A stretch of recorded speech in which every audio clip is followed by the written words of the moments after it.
ஒன்றிய அரசின் தேசிய நெடுஞ்சாலை மத்திய அமைச்சகத்தின் மத்திய அரசின் சாலை போக்குவரத்து மற்றும் நெடுஞ்சாலைத்துறை மூலமாக விரிவான திட்ட அறிக்கை DPR தயார் செய்வதற்கும் சாத்தியக்கூறுகளை ஆராயும் உரிய நடவடிக்கை மேற்கொள்ளப்படும். மேலும் தேசிய நெடுஞ்சாலை அலகின் மூலம் விழுப்புரம் மங்களூர் சாலை 4 வழித்தடமாக அகலப்படுத்தும் திட்டத்தின் ஒரு பகுதியாக மேலூர் மாநகருக்கு 20.50 கிலோமீட்டர் நீளத்திற்கு 4 வழித்தட புறவழிச்சாலை அமைக்க திட்டமிடப்பட்டு நில எடுப்பு பணிகள் முடிவரும் நிலையில் உள்ளன. இப்புறவழிச்சாலை லத்தேரியில் துவங்கி பொய்கை மற்றும் தங்கக்கோயில் வழியாக நெல்வாயில்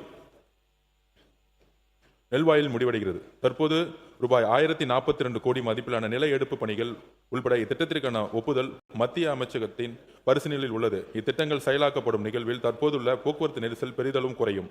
ஒன்றிய அரசின் தேசிய நெடுஞ்சாலை ஆணையத்தின் கட்டுப்பாட்டில் உள்ள சாலையில் நடக்கும் வேலைகளின் தொய்வு குறித்தும் மற்றும் தமிழ்நாட்டிற்கு தேவையான மற்ற சாலை திட்டங்கள் குறித்தும் ஒன்றிய சாலை போக்குவரத்து மற்றும் நெடுஞ்சாலைத்துறை அமைச்சர் அவர்களை ஜூன் 2ஆம் தேதி நானே நேரில் சந்தித்து வலியுறுத்தினேன்.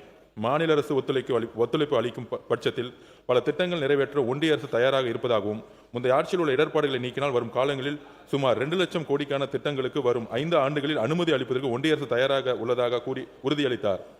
இது மட்டுமல்லாமல் மத்திய சாலை நிதியிலிருந்து தற்போது தமிழகத்திற்கு அனுமதிக்கப்பட்ட 500 கோடி CRF சென்ட்ரல் ரோட் ஃபண்ட் ரூபாயை முதல் முறையாக 1000 கோடி ரூபாயாக உயர்த்தியிருக்கிறார். தற்போது தமிழகத்திற்கு அளிக்கப்படும் சாலை பாதுகாப்பு நிதி 300 கோடி ரூபாயிலிருந்து 600 கோடியாக உயர்த்துவதாக உறுதியளித்தார். மாண்புமிகு உறுப்பினர் டாக்டர் M. சுதாகர்.